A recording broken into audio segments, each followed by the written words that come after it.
Everyone is wondering, can the former President Trump become the current President Trump? Well, right now there are no legal obstacles to running for president as a convicted felon or even from behind bars.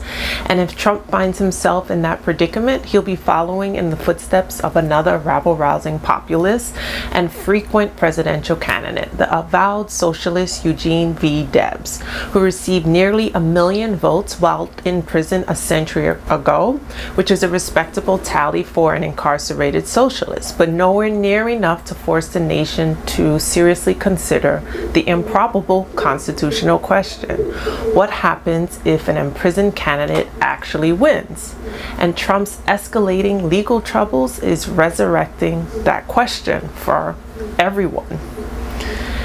Right now, the Constitution, the U.S. Constitution, requires only that a presidential candidate be naturally born U.S. citizen, at least 35 years of age, a U.S. resident for at least 14 years. And practically anyone, even fictitious characters, can meet this threshold and step into the White House by filing the organizational paperwork. If he happens to be in prison at the time of the next presidential election, the fact that he's in prison will not prevent him from running. There's nothing barring Trump from running. Even a federal conviction doesn't prevent that. Even if he were mentally insane, the Supreme Court, the U.S. Supreme Court, has said what's in the Constitution are the only requirements you need to run for federal office. Before we get into the details of this scenario, it's becoming more and more plausible.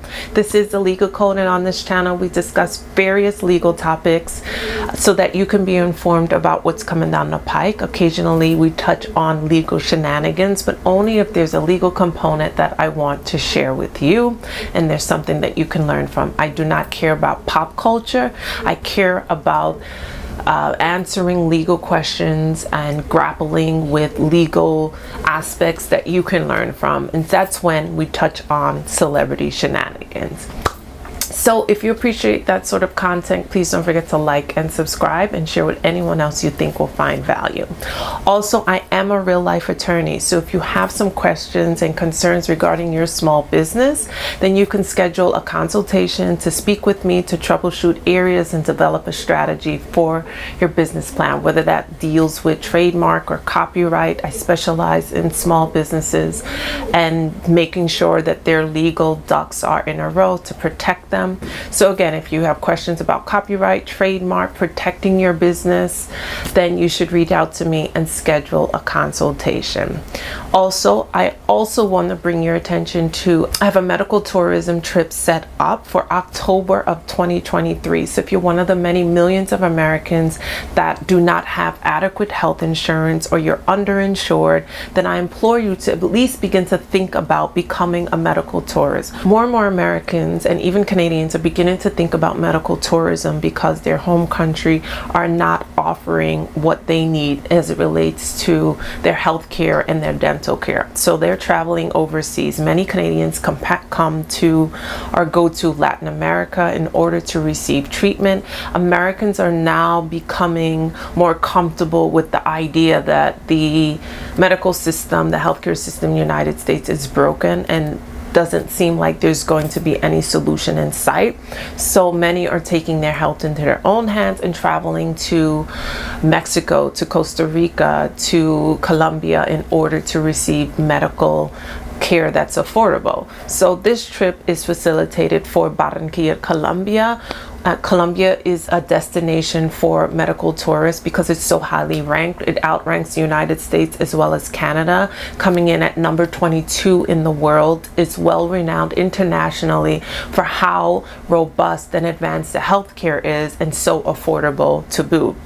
So if you're one of the many Americans who need a dental implant, you need to see perhaps a rheumatologist, you need a medication that is cost prohibitive in the United States, then I implore you to begin to think about it. The information is linked and it's a flat fee, which includes your 2-week accommodation as well as your diagnostics, your visits to the doctor. So it's a really economical trip if you do the math compared to on the US side what it would cost you, as well as time-wise. You can see several doctors in just this short amount of time, as well as begin treatments and finish complete treatments if necessary, if able, in just this 2 weeks, as well as get a vacation and embrace the beautiful Colombian culture to boot. So all of that is packed into this really life-altering trip. The people who have come recently it's blown their eyes away at how well and easy it was to just maneuver and see the doctors, see the dentists, get blood work done, see specialists in just a short amount of time. And that's because administratively Colombia is not hampered with the administrative costs that the United States medical model has. So think about it. The information for that is in the description box. And without further ado, let's discuss the plausible and probable likelihood if President Trump would to become president again. Running for president from prison has been done before, and it's been done twice. The socialist presidential candidate Eugene Debs was incarcerated in federal prison in Atlanta in 1920 when he won about 3.5% of the national vote. That's over 1 million Americans that voted for him. President Warren G. Harding later pardoned Debs, who had been convicted of treason under the Espionage Act for his vocal opposition of the U.S.'s involvement in World War I. Lyndon LaRoche also ran for president in 1992 from a prison cell after he was convicted of mail fraud in 1988. Let's look at what the campaign trail will look like for Trump if he were to be elected. Campaigning, even for a minimum security prison, will be challenging, especially for a candidate such as Trump, who thrives on in-person rallies that draw five-figure crowds. Somehow, even as it is, convincing Americans that an incarcerated 70-something-year-old who is perhaps might be incarcerated has not been an impediment to his support. I think people may support him even more if in prison, because they feel that he is the savior of America and that he got a raw deal. So he being in prison will embolden his supporters. Trump, who famously said that he could shoot someone on Fifth Avenue and not lose a single vote, is already trying to convince his supporters that they're the ones under attack. In reality, they're not after me, he said. They're after you. And I just happen to be the person that's in the way, he said at a rally. From prison, Trump will be subject to the same rules as other prisoners, one of these rules being restricted communication with the outside world and opportunities to attend presidential functions. Therefore, he will need to rely on a proxy or surrogate to campaign for him, which will not be challenging to do. He has his son, who supports his father and has the same bravado, cutthroat, bombastic personality that reminds us of his father. Then there are the unknowns. Will Trump use his powers to make his life easier? Probably. Would he attempt to pardon himself? How would he defend himself? If imprisoned Trump was running for president and won the Republican Party nomination in 2024, this alone would not guarantee his name would appear on each state's ballot in that November election.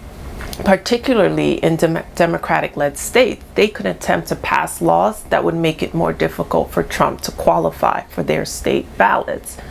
First, he could take the oath. There's nothing wrong within the Constitution requiring a president to be any particular location.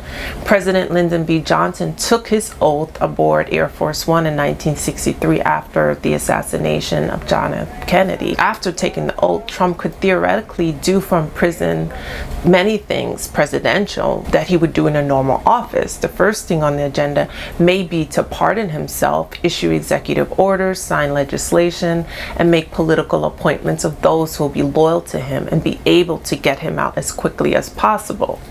One constitutional requirement for a president is a periodic State of the Union address to Congress, but they don't need to be delivered in person. From 1801 until 1913, President gave messages to Congress instead of delivering in-person speeches. So it's possible that Trump could deliver this address via Zoom. Another logistical question would be, what would happen to the nuclear football? which is a briefcase that's supposed to stay near to the president and holds the codes needed to launch an attack. Whenever a U.S. president goes, military aid carrying a heavy black briefcase joins. The case is always close by just in case the president needs to unleash the devastating and destructive power of the U.S. nuclear arsenal while out of the White House. Every U.S. president since Harry Truman, the only leader of a nuclear-armed state to authorize the use of the nuclear force against an enemy, has had absolute authority over the use of the nuclear weapons and the nuclear football, which has been an important part of the presidential power for decades. The case starts following the president the moment they take the oath of the office, and the football exists for two reasons. It's a physical representation of the presidential authority to the order of the use of nuclear weaponry.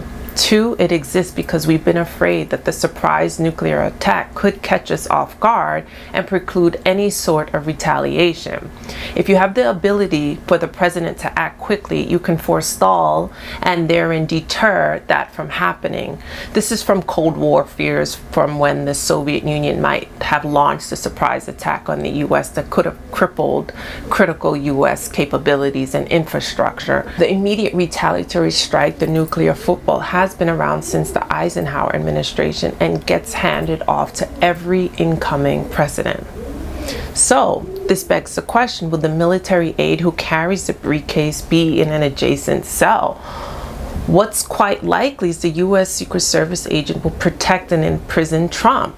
Being the president comes with some powers that could help Trump improve his situation.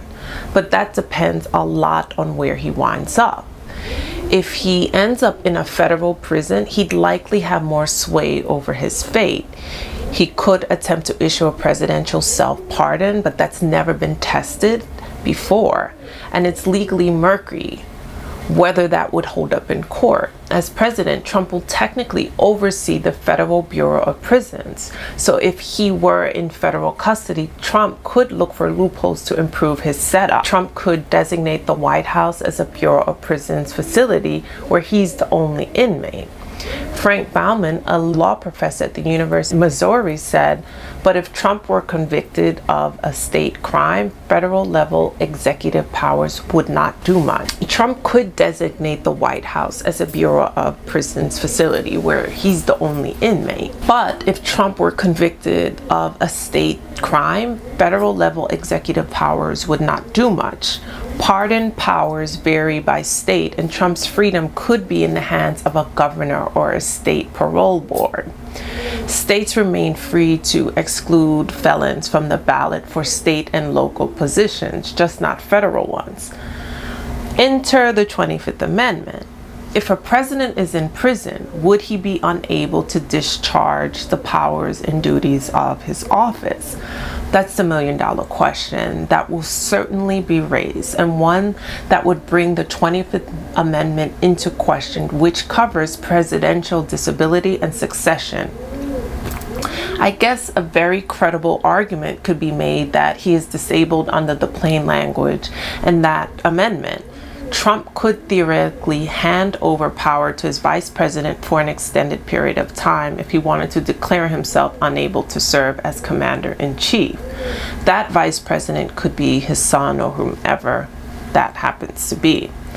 Alternatively, the 25th Amendment includes a mechanism for the vice president and the majority of the cabinet to declare the president unfit for office. He would be removed only if 2/3 of both chambers of Congress voted to do so. It's a steep hurdle, and legal experts say it's extremely unlikely that Trump's vice president and cabinet will agree to boot him from office. Another option for Trump is impeachment. House lawmakers have already impeached Trump twice, only for the Senate to acquit him both times. Removing a president after impeachment could be easier than using the 25th Amendment because it would require only a majority of the House and 2/3 vote in the Senate. So in closing, while the prospect of Trump winning the presidency from prison sits somewhere between implausible and probable, Trump is nothing if not notable for defying the odds. He's probably not outlandish as you think, and we can no longer say never. I mean, they have men thinking they get their periods, so why can't Trump run the country from prison? Let me know your comments in the comments section. What do you think? Do you think he'll win from prison? I'll see you next time. Don't forget to like and subscribe. Bye-bye.